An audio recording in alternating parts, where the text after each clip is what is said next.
In these podcasts, we uncover one chapter after another from the life of the Prophet ﷺ in an attempt to learn about him, love him, and better ourselves through his example. Immersion, mentorship, companionship, and tarbiyah. These are just a few of the things we offer alongside knowledge of the prophetic biography at the Seerah Intensive. 2 weeks dedicated to the study of the life of the Prophet ﷺ and his noble characteristics.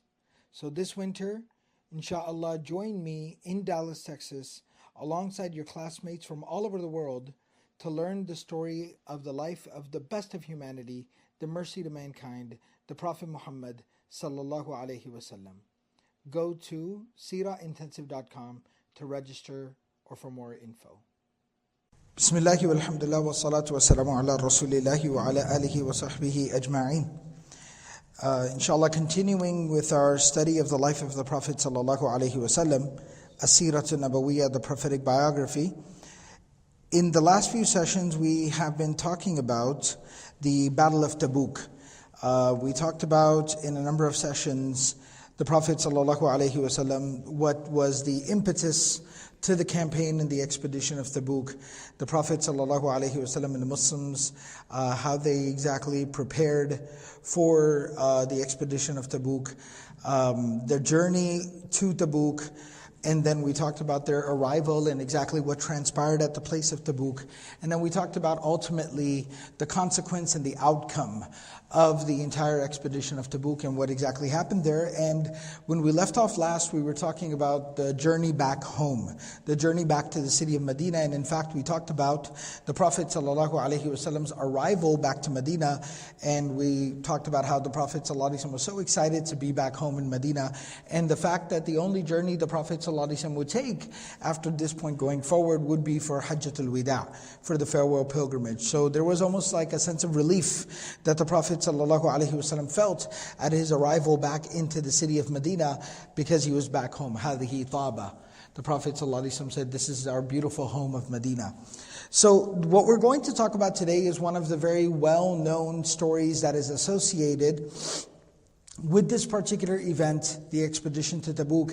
It's something that the Quran references as well. We're going to be going through the passages of the Quran that are relevant to the entire situation of Tabuk in the next session, inshallah, as a conclusion to it, because you're able to, once you've studied each event in detail, and then you go back and you go through the passages of the Quran, you're able to kind of see how the Quranic narrative is put together and what the Quran emphasizes and how the Quran basically not only tells the story, but the lessons that it teaches us subsequently. So what we're going to talk about today is something that is mentioned within the Quran itself, and that is the story that is famously known as the story of Ka'b bin Malik. Now, it is not only the story of Ka'b bin Malik, rather what we're going to talk about today is the story of about 13 individuals. 13 individuals. But it is famously known as the story of Ka'b bin Malik because it is one of the lengthiest narrations that is found in the Sahih of Imam Bukhari. It's one of the lengthiest ahadith, authentic narrations that you will find in the books of hadith. And it is narrated in the first person by Ka'b bin Malik. That's how it became very well known and documented as the story of Ka'b bin Malik. So what I'm going to be going through today is the narration of Bukhari, Imam Bukhari's narration about this hadith of Ka'b, what's famously known as the narration of Ka'b, radiyallahu ta'ala anhu. A little bit of quick background, and Ka'b actually will make reference to some of his own background in this, but real quickly, just so that we know who we're talking about. Ka'b bin Malik radiyallahu ta'ala anhu was an Ansari. He was a Medinan Muslim. He was originally from the city of Medina. He was a younger man. At this particular point in time, he was probably maybe in his late 20s, at the most 30 years old. When he accepted Islam, he was one of the Muslims who came and gave the oath of allegiance to the Prophet ﷺ before the Prophet ﷺ migrated to Medina in the area of Mina during the season of Hajj. And in fact, some of the narrations mention that he was the very first one to give the oath of allegiance to the Prophet ﷺ. He was also a very, very skilled and talented poet. He was a sha'ir, he was a very skilled and talented poet. And in fact, one of his very beautiful stories is mentioned that when he came to Mecca that particular year at the season of Hajj, and they came there, they were Muslim, they had converted because of the da'wah and the preaching of Mus'ab bin Umayr radiallahu ta'ala anhu. And they were coming to give the oath of allegiance to the Prophet ﷺ and also present their proposal. Their proposal was that we are asking you to come to the city of Medina and make that your home and your base of operations. And that will serve as a safe place, a refuge, a sanctuary for all the Muslims, anyone who believes. So when they arrived there, they were briefed by Mus'ab bin Umayr radiallahu ta'ala anhu that look, Makkah's not like anything like Medina. Medina was very, for the most part, it was very relaxed. Everybody was very comfortable with one another. There was a Jewish community. There were still Arabs who were still holding on to the old ways of shirk. There was a huge number, hundreds of Muslims now who had accepted Islam. But nobody really up until this point had a real problem with one another, and everybody could practice what they practiced freely and openly. But he briefed them saying, look, Makkah is not like that at all. Right? Makkah is very, very tense. Makkah is on the edge of just, combusting. So you have to be very careful. So when we go there, you got to keep a low profile. You got to mind your own business. You can't go around talking about Islam, and the Prophet ﷺ can't go looking for him. We have a set meeting and a schedule with him, an appointment with him that will occur in the middle of the night on the last night that we are in Mina, just so that we're able to have that particular meeting, and then we're able to move on without causing any problem. So he had already briefed them. Ka'b bin Malik was attached. He was a young man at this time, maybe in his late teens or 20 years old at the most. And he was attached as kind of a personal assistant to look after and to take care of one of the elders of the Ansar, whose name was Barra bin Ma'rur. Barra bin Ma'rur. And it's a very touching story even that he has.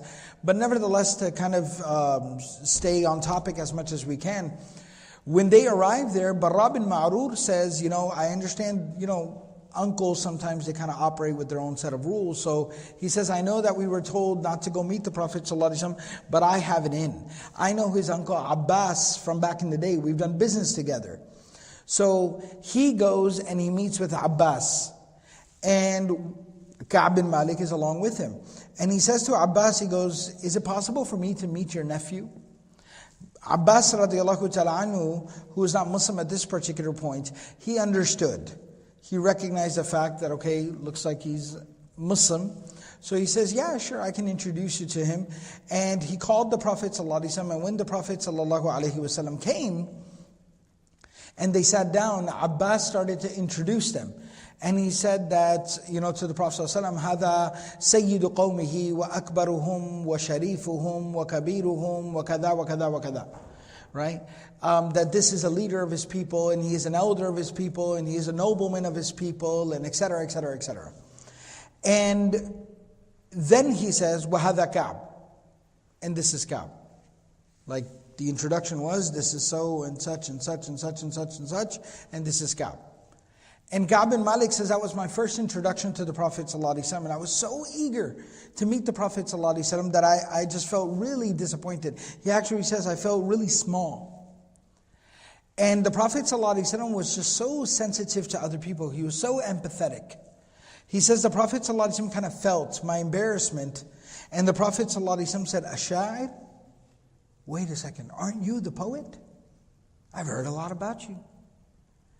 And he said that, لا أنسى قول رسول الله صلى الله عليه وسلم. I'll never forget those words of the Prophet صلى الله عليه وسلم to me. It meant so much to me. So this is Ka'b, and that's why he says that finally on that night when we congregated and we were called forth to give the oath of allegiance, he said, I rushed forward and I put my hand in the hand of the Prophet ﷺ to accept Islam.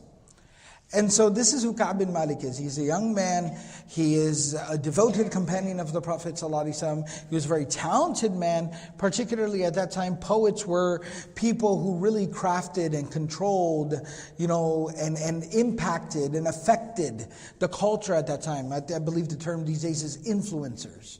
Right? People who have influence. So he was an influencer of his time. That's who poets were. So he's a very talented young man. And he was also a very devoted young man. And so he actually says that I never لم أتخلف عن رسول الله صلى الله عليه وسلم في غزوة غزاها إلا في غزوة تبوك. غَيْرَ أَنِّي كُنْتُ تَخَلَّفْتُ فِي غَزْوَةِ بَدْرٍ. He says, I never stayed behind from any of the expeditions that the Prophet ﷺ went on. None of the battles the Prophet ﷺ participated in, except for the Battle of Tabuk, except for the expedition of Tabuk. He says, and also the Battle of Badr. I was not there for the Battle of Badr. But he explains why. وَلَمْ يُعَاتَبَ أَحَدٌ تَخَلَّفَ عَنْهَا. Nobody who missed out on the Battle of Badr was reprimanded for it. إِنَّمَا خَرَجَ الرَّسُولُ صلى الله عليه وسلم يُرِيدُ عِيرَ قُرَيْشٍ حَتَّى جَمَعَ اللَّهُ بَيْنَهُمْ وَبَيْنَ عَدُوِّهِمْ عَلَى غَيْرِ مِيعَادٍ. He says that the Prophet ﷺ did not originally leave Mecca with the intent of the battle. They were going to intercept the caravan of Abu Sufyan, and then lo and behold, it ended up becoming, the battle that it became. So for that reason, there was no sin, there was no reprehension upon anyone who missed out on the Battle of Badr. So I was not there for Badr, but after that, I had participated in every single campaign, every single expedition. I never left the side of the Prophet ﷺ, except for Tabuk. So he tells the story exactly what happened. So he says that, he even goes on to say, وَلَقَدْ شَهِدْتُ مَعَ رَسُولِ اللَّهِ صَلَّى اللَّهُ عَلَيْهِ وسلم لَيْلَةَ الْعَقَبَةِ. He says, حِينَ تَوَاثَقْنَا عَلَى الْإِسْلَامِ. He says, I participated on that night when we gave the oath of allegiance to the Prophet ﷺ. وَمَا أُحِبُّ أَنَّ لِي بِهَا مَشْهَدَ بَدْرٍ وَإِنْ كَانَتْ بَدْرٌ أَذْكَرَ فِي النَّاسِ مِنْهَا. He says, even though Badr was a more famous incident, I would not have traded my place on that night in Mina when we gave the oath of allegiance to the Prophet ﷺ. Even if I could trade that to have been at Badr, I would not trade it. Badr was more well known, was more famous because it was a battle, it was more glorious. But he says that night that we gave the oath of allegiance to the Prophet ﷺ at the sacred place of Mina was a very special night.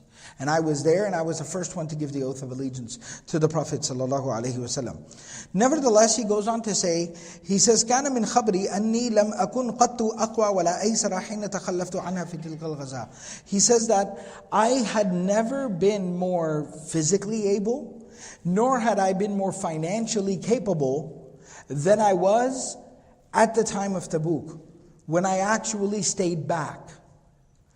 And he goes on to explain that, he says, he also swears, he says, Wallahi, he says, similarly, I swear by Allah, I had never owned 2 transportations in my life before that moment. That was the first time in my life that I owned not 1, but 2 camels. I owned 2 modes of transportation. And he says that there had never been a battle before in which the Prophet ﷺ mandated and necessitated that each and every single person who was capable and able, financially capable and physically able, that they needed to go. Every male who was financially capable and physically able had to go. He said that was the first time the Prophet ﷺ ever demanded that. And he says that this was in the dead heat of summer. It was one of the most brutal summers that we had had. غَزَاهَا رَسُولُ اللَّهِ صَلَّى اللَّهُ عَلَيْهِ وسلم فِي حَرٍّ شَدِيدٍ وَاسْتَقْبَلَ سَفَرًا بَعِيدًا وَمَفَازًا وَعَدُوًا كَثِيرًا. He says that it was a very distant, long journey. We were going to be passing through the middle of nowhere. And we were going to, reportedly, face a very large, abundant enemy. So he says the Muslims all gathered together and really pitched in and came with their enthusiasm. And they set out. And he says the Muslims were also so many. We had never seen such a large number of Muslims before. There were 30,000 Sahaba who went for the Battle of Tabuk, as we talked about previously. He says that there were so many that وَلَا يَجْمَعُهُمْ كِتَابٌ حَافِظٌ يُرِيدُ الدِّيوَانِ. He says there were so many that they were not even able to record all the names of the companions. Usually whenever they would set out for battle, they would have a roster. They would have a roster of everyone who was going just so they could keep track of everyone. But he said there were so many that they couldn't even keep a roster. That's how many there were, 30,000. But the enemy that they were going to meet was reportedly 100, some said 200, some said 300,000 soldiers were coming from Rome. So he says it was a huge moment. And he said that nobody stayed back out of fear that if somebody was capable and able and they were a believer and they stayed back, they were afraid, they were fearful that God would reveal something about them, reprimanding them. So nobody stayed back.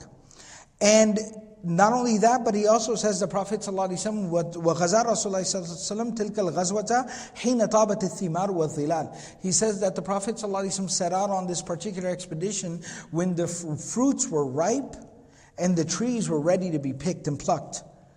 And he says the Prophet ﷺ and the Muslims all prepared. And he says that I intended to go. I had every intention to go. There's a very fascinating point I'm going to kind of interject, since it's such a long narration. I'll interject certain ideas and points that we can learn from, inshallah. That he says, I intend, فَتَفِقْتُ أَغْدُو لِكَيْ يَتَجَهَّزْ مَعَهُمْ. He says, I intended to go. I had every intention to go. But here's the thing. We do know that intention is very, very important. Intent is essential. إِنَّمَا الْأَعْمَالُ بِالنِّيَّاتِ. Intent is essential. Intentionality is a very foundational and fundamental and central component of our spirituality and our deen and religion. However, it is not the entirety of it. Right? Intention, a good intention will not excuse a bad action. Right? A good intention will not excuse inaction. I can want to pray Isha, but if I don't actually get up and make wudu and come and stand and say Allahu Akbar, it's all for naught. Now if I go to make wudu and I don't find water, and I'm searching around looking for water, or something happens, or this happens, or that happens, or, some incident occurs that prevents me, obstructs me from praying, that's a different story. That's a different story. Now the intention is important. But if I'm just laying there wide awake, I'm just sitting there wide awake, and I'm like, yeah, it's Isha. I want to pray Isha. And I don't pray Isha. Then there's nothing that excuses that. And that intentionality is really meaningless. So it must be followed up and it must be supplemented by good action and proper action. So he says, فَأَرْجِعُ وَلَمْ أَقْضِ شَيْئًا. He says, so I went home to prepare, but then I did not prepare. See, that's the point. I didn't prepare. I was not motivated. You have to be motivated. You have to be driven. You have to inspire yourself. You sometimes have to kind of drag yourself, if need be. But you got to follow that effort. You got to follow it up with some effort. فَأَقُولُ فِي نَفْسِي أَنَا قَادِرٌ عَلَيْهِ. And that's the second thing. He says, I kept telling myself, I can get ready. It's no big deal. Sometimes that delusion, that sense of overconfidence settles in. I'll take care of it. It's no big deal. But the Prophet ﷺ and the Quran, in fact, teaches us that when it comes to doing the right thing, when it comes to doing good things, you have to be extra motivated and you cannot put it off. You cannot procrastinate. وَسَابِقُوا إِلَى مَغْفِرَةٍ مِّن رَبِّكُمْ فَاسْتَبِقُوا الْخَيْرَاتِ وَفِي ذَلِكَ فَلْيَتَنَافَسِ الْمُتَنَافِسُونَ. There must be that motivation, that drive. That has to be there. So he says that, people kept preparing and getting ready, and I just kept kind of putting it off, like I'll get ready, until the morning came and the Prophet ﷺ and the Muslims were leaving and I had not prepared yet. So I told myself at that time, again, here comes that overconfidence, and this is something the Quran speaks about. وَلَكِنَّكُمْ فَتَنْتُمْ أَنفُسَكُمْ وَتَرَبَّصْتُمْ. Right? That sometimes you put something off, you procrastinate. And that's also a trap and a trick of the nafs and of shaitan, where you procrastinate and things get put off. So he said that I then told myself, I can always prepare and leave a day or two later, because 30,000 people when they travel, they're going to be traveling slower. If I leave by myself, I'll easily catch up with them. And they're going so far away, I'll have more than enough time to catch up. So he says, I kept telling that to myself, فَرَجَعْتُ وَلَمْ أَقْضِ شَيْئًا. But I'd go home and I wouldn't do anything about it. ثُمَّ غَدَوْتُ ثُمَّ رَجَعْتُ وَلَمْ أَقْضِ شَيْئًا. I'd wake up the next day, go out again, and be like, okay, today I'll get ready and I'll prepare and I'll leave. And again, I wouldn't make the proper preparations. I didn't take it seriously enough. And the day would go by and I had not prepared. I didn't do anything about it. So he says that I kept on doing that until they reached their destination. At that time, هممت أن أرتحل فأدركهم وليتني فعلت. He says, then when we got the news that they've reached the place of Tabuk, then I said to myself, now for sure I'm going to get ready and leave and go join them there. Because apparently the Prophet ﷺ was going to be staying there for some time. And he did, as we know, stay there for about 20 days. So he says, I told myself I'll get ready and I'll go. And he says, I wish I would have. I wish I would have. ليتني فعلت. But I did not. فَلَمْ يُقَدَّرْ لِي ذَلِكَ. It just wasn't meant to be.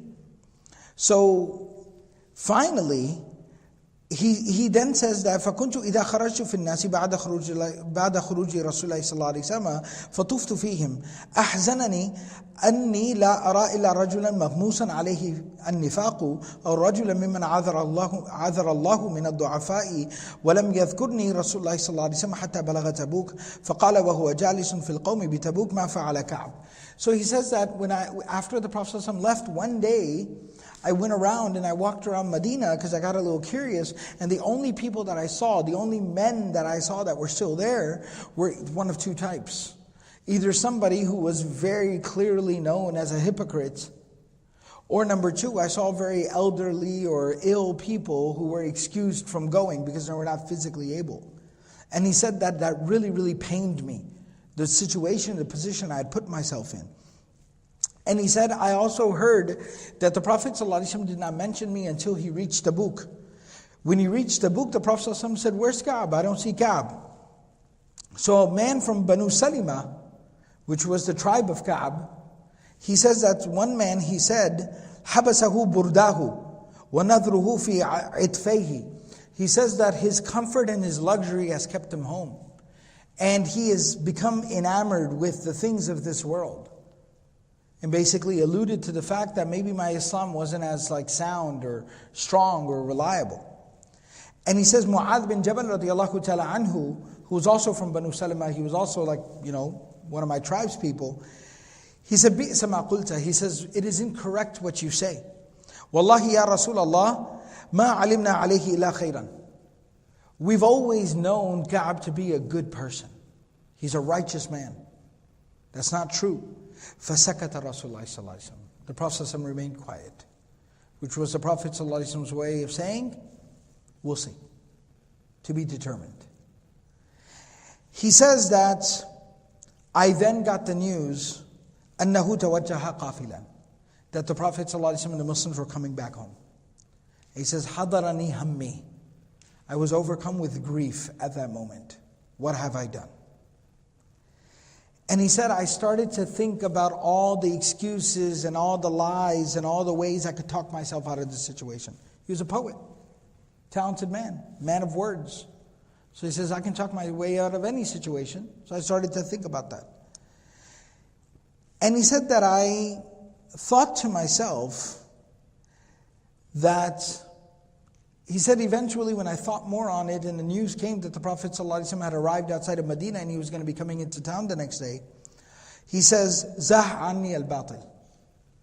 All these evil, bad thoughts about coming up with some story, spinning some tale, that just left me. And he says something very powerful. He says that I realized that a lie will never save me, will never help me in my predicaments. فَأَجْمَعْتُ صِدْقَهُ. So I made up my mind that I was going to be truthful with him.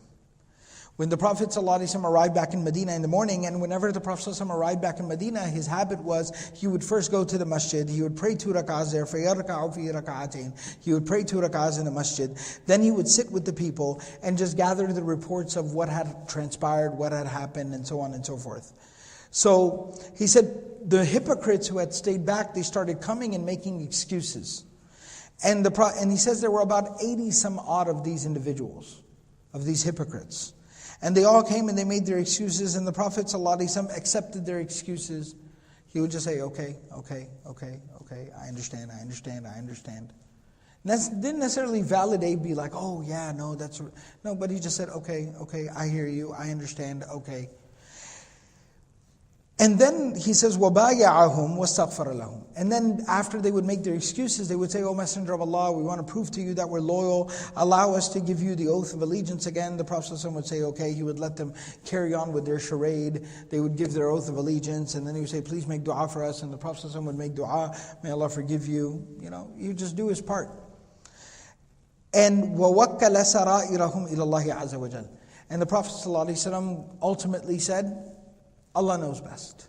And Allah will deal with their internal realities. And here's another very fascinating point that the Prophet ﷺ taught us, and this is a very important lesson. We've talked about this numerous times before, that a principle of our deen and our religion that we learn from the Prophet ﷺ is نَحْنُ نَحْكُمْ بِالظَّوَاهِرِ وَاللَّهُ يَتَوَلَّى السَّرَائِرِ. We deal with the apparent reality of things and we leave the internal, we deal with the apparent conditions of things and we leave the internal reality of things to Allah subhanahu wa ta'ala. We can only judge, we can only deal with the external appearance, circumstances, conditions of things. But somebody's like, oh, but I think that's what he was really trying to get at. I don't know that. And we leave that to Allah. And a lot of times people get worried about that. Well, then how do you know someone's not lying and they're not being sneaky and they're not doing this? We have to fundamentally understand our belief in Allah subhanahu wa ta'ala has to be a part of the equation at some point. Tawakkul, putting your faith and your trust and your reliance upon Allah is a very fundamental concept. And we have to remember that. And so we can't get caught up in this game of like, I know that this guy is, so when somebody comes to you and they apologize and someone's like, he really didn't mean it. It's not my job. I can't worry about whether he meant it or not. Well, what if he apologizes to you just to get your guard down and then he's going to come at you again? Then so be it. I mean, Allah subhanahu wa ta'ala is there. We put our faith and our trust in Allah. Otherwise, if we don't have any faith and trust in Allah, we're trying to figure out what everything is and what everything isn't, and we're going to solve everything, and we're going to do everything, then what's the point of the faith in Allah subhanahu wa ta'ala? Where does the faith come into the equation?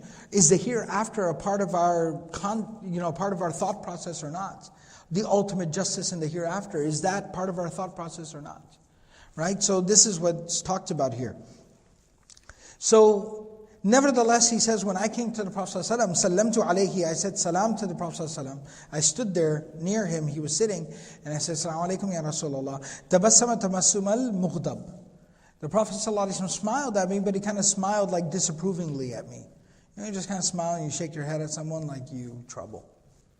Here comes trouble. Right? So he said, the Prophet ﷺ gave me that look, and he said, Ta'al, he said, come here. Come here. You. And he said, I went and I sat down in front of the Prophet ﷺ, and the Prophet ﷺ said, Ma khallafaka? Why'd you stay back? What kept you home? And he says that the Prophet ﷺ followed up and he says, Alam takun qad ibta'ata dhahraka? Didn't you have transportation? I said, of course I did. And he said that, I then said to the Prophet ﷺ, and this is very profound what he says, Wallahi, I'll share the words exactly verbatim. إِنِّي وَاللَّهِ لَوْ جَلَسْتُ عِنْدَ غَيْرِكَ مِنْ أَهْلِ الدُّنْيَا لَرَأَيْتُ أَنْ سَأَخْرُجُ مِنْ سَخَطِهِ بِعُذْرٍ وَلَقَدْ أُعْطِيتُ جَدَلًا. He says that if I was sitting with anyone else of worldly authority, if I was sitting with anyone else of worldly authority, a governor, a mayor, a police officer, somebody like that, he said that, and I felt like I could, make an excuse and talk myself out of that situation, I would have. وَلَقَدْ أُعْطِيتُ جَدَلًا. And I've been given a remarkable ability to talk my way around people. I can talk circles around people. وَلَكِنِّي وَاللَّهِ لَقَدْ عَلِمْتُ. But I know for a fact, لَإِنْ حَدَّثْتُكَ الْيَوْمَ حَدِيثَ كَذِبٍ تَرْضَى بِهِ عَنِّي. That if I tell you a lie today that appeases you right now in the moment, لَيُوشِكَنَّ اللَّهُ أَن يُسْخِطَكَ عَلَيَّ. I know that eventually God will tell you the truth and the reality of things, and then you'll be upset with me. وَلَئِنْ حَدَّثْتُكَ حَدِيثَ صِدْقٍ تَجِدُ عَلَيَّ فِيهِ. And if I tell you the truth, that I was just lazy, and I was inattentive, and I was not focused, and I let the opportunity slip by, if I'm honest and truthful with you, that I am to blame, solely me, and my inability to act in the moment, you will be upset with me right now. وَإِنِّي لَأَرْجُو فِيهِ عَفْوَ اللَّهِ. But I hope for the forgiveness from God. And when God forgives me, then you will also be okay with me. لَا وَاللَّهِ مَا كَانَ لِي مِنْ عُذْرٍ. He says, I swear to God, I have no valid excuse. I have no valid excuse. وَاللَّهِ مَا كُنْتُ قَدْتُ أَقْوَى وَلَا أَيْسَرَ مِنِّي حِينَ تَخَلَّفْتُ عَنْكَ. He says, I've never been in a better, more capable and more able than I was when I stayed back. The Prophet ﷺ, he said, أَمَّا هَذَا فَقَدْ صَدَقَ. He said, this one, he's spoken the truth. All those other dudes that lined up, everybody had some situation or another, right? Everybody else whose dog ate their homework, right? Those bunch of liars. This guy, he speaks the truth. فَقُمْ حَتَّى يَقْضِيَ اللَّهُ فِيكَ. He says, now go, and Allah will decide your fate. So he says that I left, and a group of Banu Salima, my tribes people, came after me, and they said that, you've never done anything wrong ever before. مَا أَذْنَبْتَ ذَنْبًا قَبْلَ هَذَا. You've never done anything wrong ever before.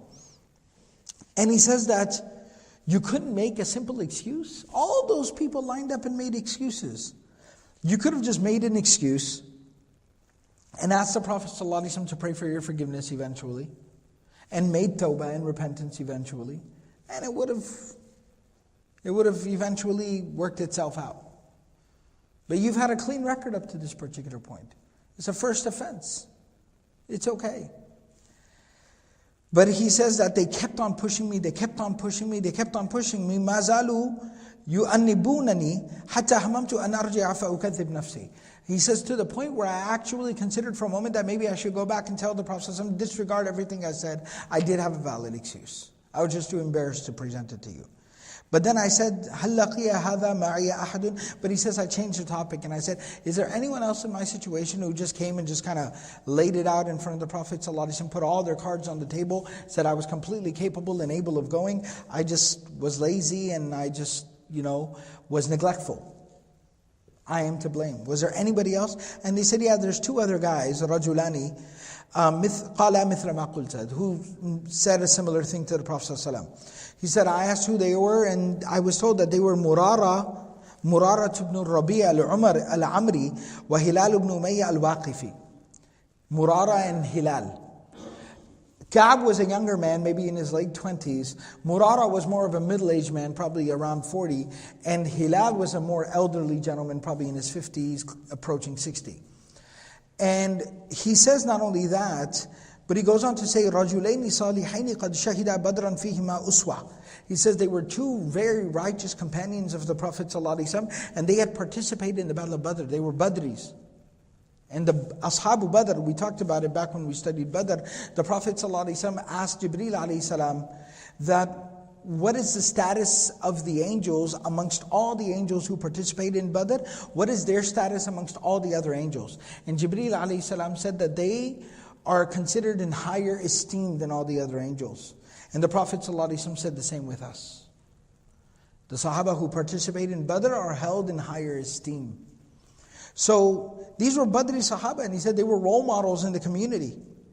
So eventually the Prophet ﷺ issued the verdict as it came down from God, and that was that nobody was to speak to us, and that we were basically to observe silence and kind of isolation from the community for a duration of 50 days.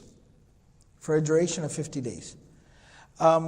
And so that was our fate ultimately. He says that the other two, Hilal and Murara, they fastakana. They decided to stay home and not come out of their homes.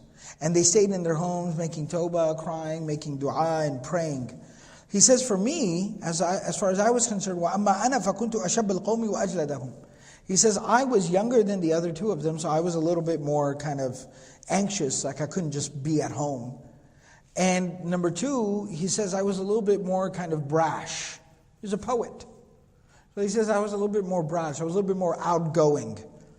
So I said, I'm not going to stay home. So he said, I used to go out and about, and I would go to the prayer, I would go and pray in the masjid, just like I did normally. And I would walk around in the marketplaces, nobody would talk to me. And he says, every single time I came to the masjid, I would say salam to the Prophet ﷺ, and then I would watch his mouth very carefully, and I would see him move his lips in responding to the salam. And that let me know that, okay, I'm just observing my time, but I'm still, good. And he says not only that, he says, فَإِذَا أَقْبَلْتُ عَلَى صَلَاتِي أَقْبَلَ إِلَيَّ وَإِذَا الْتَفَتْتُ نَحْوَهُ أَعْرَضَ عَنِّي. He says, when I would start praying or reading or making dua or doing something like that, the Prophet ﷺ would look over at me and just check on me. He would be looking at me. And he said, when I would look back at him, then he would look away. So he said, I used to play this game with the Prophet ﷺ, make sure that he still cared about me. He was still looking at me. And he said, until finally it got to a point where about halfway through, about a month into it, it just became unbearable. He says, my cousin, his name was Abu Qatada. I climbed up, Abu Qatada was sitting on the roof of his home. I climbed up the wall and I saw Abu Qatada sitting up on his roof. And he said, I make God your witness. Anshuduka billahi, I ask you for the sake of Allah. Don't you know, هَلْ تَعْلَمُونِي أُحِبُّ اللَّهَ وَرَسُولَهُ? Don't you know that I love God and His Messenger? فَسَكَتَ فَعُدْتُ لَهُ فَنَشَدْتُهُ فَسَكَتَ فَعُدْتُ لَهُ فَنَشَدْتُهُ. He says, then he stayed quiet and I asked him again. I said, I ask you in the name of God, don't I love Allah and His Messenger? Am I not a sincere Muslim? And he stayed quiet again. Then I asked him a third time and he said, Allahu wa rasuluhu a'lam. Allah and His Messenger know best. Like, what do you want me to say? And he says that I started to cry. I broke down into tears. And I came down from the wall and I started to kind of walk around in the marketplace, just kind of feeling sorry for myself. While I was walking around, a messenger arrived from out of town and he was asking for me. So someone pointed me out. That's Ka'b. So he came to me and he delivered a letter to me. He was delivering a letter from the king of Ghassan, Malik Ghassan. The king of Ghassan, basically Ghassan, this tribe, these were Arab Christians. They were from the Arab, but they were Christian. They were basically an extension of the Roman Empire. And they were loyal to the Roman Empire at that time. So the king of Ghassan had sent me a letter because, again, Ka'b bin Malik was a poet and an influencer, a notable companion. So he had sent a letter and he said, in it he wrote, إِنَّهُ قَدْ بَلَغَنِي أَنَّ صَاحِبَكَ قَدْ جَفَاكَ. We have learned that your friend, your leader, has abandoned you. He's cast you out. And وَلَمْ يَجْعَلْكَ اللَّهُ بِدَارِ هَوَانٍ وَلَا مَضِيعًا. And he says, فَالْحَقْ بِنَا نُوَاسِكَ. He says that you do not need to suffer that indignity and that misery. Come and join us. We'll treat you well. We'll take care of you. And when I read this, I said, هَذَا أَيْضًا مِنَ الْبَلَاءِ. This is another part of the test and the misery of my situation. I wasn't relieved. Haha, you see? People want me. I wasn't relieved by that idea. I was even further insulted by this notion. And he says that I found, in another narration he actually says, I was insulted by the fact that even the enemies of Islam see you as an opportunity. How weak must I be in my faith that they think they can win me over? They think I would turn my back on Allah and His Messenger. So he says I was devastated. And so he said I saw that there was an oven, where they make bread or something like that. There was an oven nearby, and I took the letter and I threw it in there. He says when 40 days of the 50 had passed, a messenger came from the Prophet ﷺ, and he basically said that even your wife is now told to basically observe some separation from you for the remaining 10 days. And he says that I told my wife that why don't you go stay with your family and respect, the terms that the Prophet ﷺ has set down. He says, in fact, I asked the messenger that, does the Prophet ﷺ want us to divorce? Is that what that means? And he said, no, of course not. Right? That's not a part of Islam, breaking up families, but this is more for you to observe your isolation and to really think about what you've done. He says Hilal was an elderly man, so his wife went to the Prophet ﷺ and said, Hilal's an elderly man, we're poor, simple folk, we don't have any type of servants or anything like that, there's nobody to really look after him and take care of him and things like that, so can I stay just to look after him? The Prophet ﷺ said, that's fine. But of course, try to refrain from intimacy and things like that. And she said, of course, that's the furthest thing from his mind. All he does is pray and cry and pray and cry ever since this ordeal has begun. And he says, Ka'b says, my wife came to me and said, look, the Prophet ﷺ let Hilal's wife stay. Why don't you ask if I can stay as well? And he said, no. Hilal's an old elderly man. I'm a young man. I would be embarrassed to even ask. Let me do my time. I made a mistake. Let me pay the penance for my mistake. So he says that I observed those last 10 days. He said by the end of these last 10 days, of 50 days, it had really taken its toll. And I had found it more and more difficult to even go outside and go to the masjid and things like that. He said one day I prayed Fajr on the roof of my house. And I was sitting up there. And while I was up there, that day at Fajr, the Prophet ﷺ recited the verses, لَقَدْ تَابَ اللَّهُ عَلَى الْمُؤْمِنِينَ. So the Prophet ﷺ recited the verses that basically talked about the fact that God had accepted our repentance and God had accepted our penance and He had forgiven us. And he said somebody came while I was sitting there, and he says what Allah said in the Quran, وَضَاقَتْ عَلَيْهِمُ الْأَرْضُ بِمَا رَحُبَتْ, that even though the earth was so vast, it felt like it had narrowed down, constricted around them, like the earth was closing in and around them. He says that I heard somebody call out to me, and he said, Ya Ka'b bin Malik Abshir. He says, hey Ka'b, congratulations, congratulations. And he says, I immediately fell into sajda, and I realized that finally the relief had come from Allah subhanahu wa ta'ala. And he said people started coming by the house. People started running by the house, congratulating us. Yubashirunana. And he says that one man, he was riding his horse. He was from the tribe of Banu Aslam, from my tribe. And he jumped off of his horse and he climbed up on kind of an elevation there. And he said, congratulations, congratulations. And he started congratulating me. And he says, I got so excited, so happy, I took off like the shawl that I was wearing, the shirt basically, the qamis that I was wearing. I took it off and I gave it to him as a gift. But he says, I was a simple man, I didn't own any more clothing, so I took off my shirt and gave it to him. And then I realized I didn't have another shirt. And I wanted to go see the Prophet ﷺ. I wasn't about to go shirtless. So then he says, I went over to my neighbor's house and I asked him, can I borrow a shirt? And he said, sure, here you go. Here's a shirt. Look how simple these people were. How sincere they were. You know, a lot of times we have a lot of criticism when people are very just kind of like caught in the moment, and they're very spiritual and very emotional and very kind of like, you know, they really give in to the moment. We kind of criticize that. As if everyone's got to be some analytical, mathematical machine and robot. But there's something really remarkable and beautiful about, you know, loving something so much, caring about something so much. Right? They're sincere people. They were all heart. You know, and so he says, I borrowed some clothes and then I finally went to the masjid.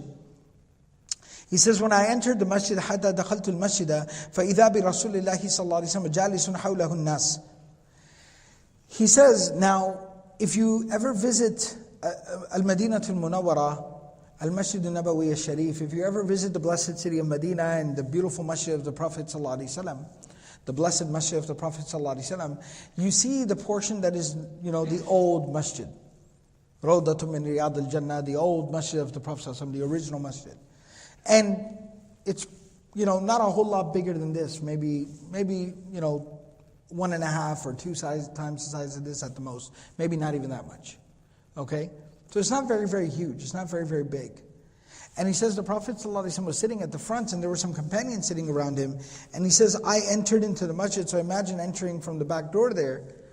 And he says that, so it was not that far. Like how long does it take to walk from that door to right there where that podium is? Just a couple of seconds. It's not very far, it doesn't take very long. And he says, even though I was there at that door and I was just going to be there with everybody in a couple of seconds, he says, one of the companions of the Prophet ﷺ, Talha ibn Ubaidillah, one of the very remarkable companions, senior companions of the Prophet ﷺ, فَقَامَ إِلَيَّ طَلْحَةُ بْنُ عُبَيْدِ اللَّهِ يُهَرْوِلُ حَتَّى صَافَحَنِي وَهَنَّأَنِي. He says, Talha got up and he ran to me at the door and he shook my hand and he congratulated me and he embraced me. He says, وَاللَّهِ مَا قَامَ إِلَيَّ رَجُلٌ مِنَ الْمُهَاجِرِينَ غَيْرُهُ وَلَا أَنْسَاهَا لِطَلْحَةٍ. He says, nobody else got up and met me like that because I was not very far away. But he says, I will never forget that moment. What Talha did for me. And another very powerful lesson here, that sometimes it's the little things. We underestimate the little things.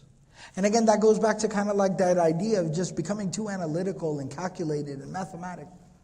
Right? That's a problem. But sometimes being empathetic and being sentimental and caring about people. And not so much processing every single thing like, oh, well, how logical is it? He's right there, just let him get here and then we'll meet him. Like what difference does it make if he walks here or I walk there? But it might make a difference to him. it might make a difference to him. Because he's in this very powerful moment where he knows that God has forgiven him. And he gets to rejoin our community. And he wants to shake someone's hand, and he wants to feel a hug, and he wants to be, embraced and held by the shoulder and said, told that you're my brother and I love you and I missed you. Like that means something to him right now. Somebody has a happy occasion or a happy moment, and you're kind of like, oh, I'll see him in a couple of days and I'll just congratulate him then. Yeah, but me just going out of my way, 30 minutes out of my way and going and seeing him at that moment, or calling him up or sending him a text saying, I'm really, really happy for you, super excited for you, mashallah, mubarak, congratulations. May Allah bless you, may Allah put barakah and blessing in it.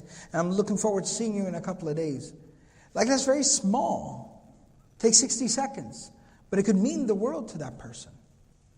And those are the small kindnesses that the Prophet ﷺ told us to never overlook and appreciate. لَا تَحْقِرَنَّ مِنَ الْمَعْرُوفِ شَيْئًا. That's why the Prophet ﷺ said, never underestimate a good deed, a good moment, a good opportunity. Right? And that's very, very important. That's what helps to build the bonds of community. That's what it takes to make a community. So the Prophet ﷺ, he says that Talha came and he embraced me and he greeted me. And it just meant the world to me. And finally he says, I went to the Prophet ﷺ and I said salam to him. And the Prophet ﷺ was smiling. And he says that when the Prophet ﷺ was happy, his face would radiate as if you were looking at the moon. كَأَنَّهَا قِطْعَةُ قَمَرٍ. It's like it was like a piece of the moon, like a small moon, radiating, beautiful, happy. And the Prophet ﷺ, he said to me at that time, أَبْشِرْ بِخَيْرِ يَوْمٍ مَرَّ عَلَيْكَ مُنْذُ وَلَدَتْكَ أُمُّكَ. He says, congratulations, this is the happiest day of your life ever since your mother gave birth to you. And he said that I asked the Prophet ﷺ, أَمِنْ عِنْدِكَ يَا رَسُولَ اللَّهِ أَمِنْ عِنْدِ اللَّهِ. This is remarkable. The Sahaba were like really insightful people. It's very reminiscent of Aisha radiallahu ta'ala anha. When her bara'ah was revealed within the Quran, when she was absolved of any, all the accusations made against her, she's, when Abu Bakr radiallahu ta'ala anhu and Ruman, her mother and father basically said, thank the Prophet sallallahu alaihi wasallam, and she said, I will thank him, I'm going to thank Allah first. Right? Allah subhanahu wa ta'ala is the one who absolved me from all these accusations. So again, he says, O Messenger of Allah, is that you relieving me, or has God truly relieved me? And the Prophet ﷺ said that, La bal min indillah. No, this is from Allah. And he says at that time, I said, Ya Rasulullah, inna min tawbati an ankhali'a min mali sadaqatan ila Allahi wa ila rasulihi. As a part of my penance, as a part of my repentance, I would like to give away every single cent that I own. I'd like to give it all away in charity. And this is another very teachable moment where the Prophet ﷺ teaches us something very powerful. And he says, no, qultu. The Prophet ﷺ said, La bal amsik alayka ba'da malika fahuwa khayrun lak. Don't give everything away. That's not smart. You got to have something to live off of. You got a family to support. Because if you give everything away in charity in kind of like this moment, like see the two extremes. I talked about that one calculated mathematical extreme. Well, Allah's forgiven me. I give my sadaqah, at this particular time or day, and I'll stay on my schedule, and it helps me balance my checkbook, and it keeps things in order, and just I file my taxes, and I get my tax receipt, and stop, please. Right? This is like the worst conversation of all time. The spiritual accountant. Right? So that's one extreme. The opposite extreme is like, oh my God, this is the greatest moment of my life. Here's everything. And then you're kind of like, okay, whose house can I have dinner at tonight? Right? So it's two extremes. There's a balance in the middle. And that's why the Prophet said, give some away and keep some. أَمْسِكْ عَلَيْكَ بَعْدَ مَالِكَ فَهُوَ خَيْرٌ لَكَ. Some. Right? Give a decent part of charity as thanks and gratitude to Allah subhanahu wa ta'ala, but then keep some. So he said, okay, I will keep the wealth that I received during the expedition in the campaign, the battle of Khaybar. And then I said to the Prophet ﷺ, Ka'b says, Ya Rasulullah, inna Allah innama najjani bis-sidq. It's very powerful. He says, O Messenger of Allah, Allah saved me through the truth. I spoke the truth and ultimately everything worked out. It was painful for a while.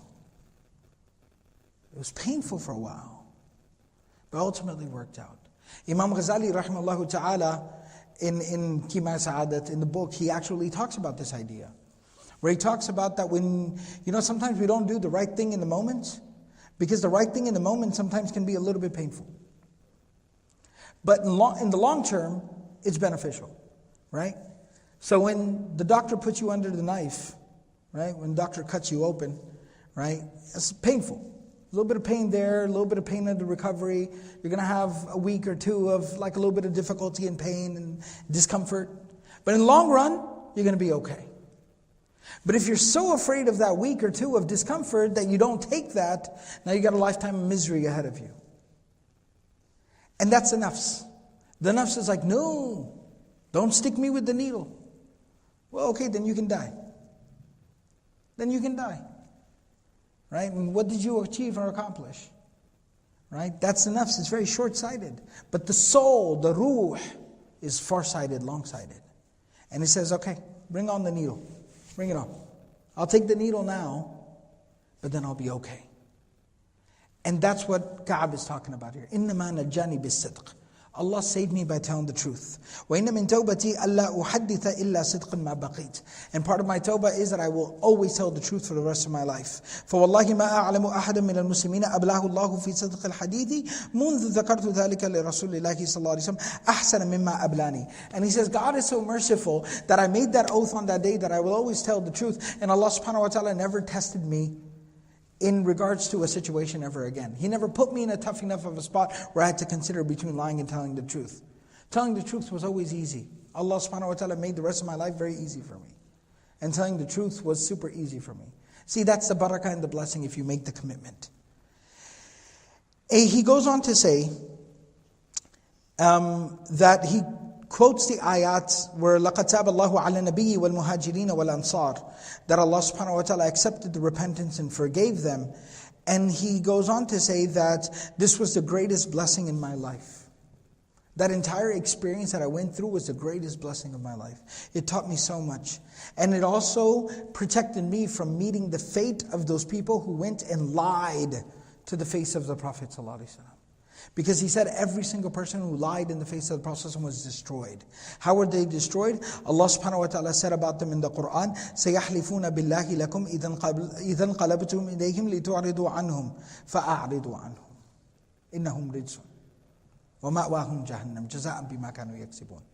That all these people will swear to you and take oaths and tell you that they're telling the truth, so that you will not be upset and angry with them. Allah told the Prophet ﷺ, ignore them. They are filth. They are filthy, terrible, despicable people. They will end up in the fire of hell. And that is a reward for what they have done and what they have earned. إِنَّ اللَّهَ لَا يَرْضَى عَنِ الْقَوْمِ الْفَاسِقِينَ. Allah will never be pleased with them. And he says, versus us three, who went and confessed and told the truth to the Prophet ﷺ, Allah said, وَعَلَى الثَّلَاثَةِ الَّذِينَ خُلِّفُوا. God forgave all three of us. The last thing here, and we'll conclude with this inshallah, is that I had said that there were not, it's called the Hadithu Ka'b, but it wasn't just a story of Ka'b. We learned about these three, but there were 10 other people. The story about the 10 other people is also narrated by Ibn Abbas, Ali bin Talha,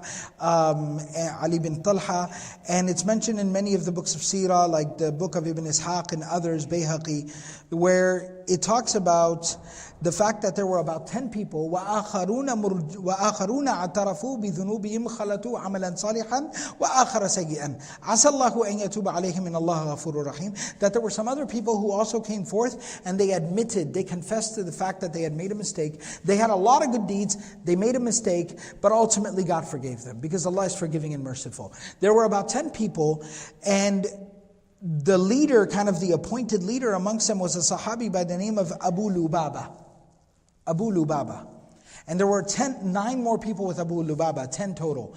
And they kind of gathered together and they all talked amongst each other and said, what was your issues? What was your issues? And they all basically confessed to one another, we had no excuse, we messed up.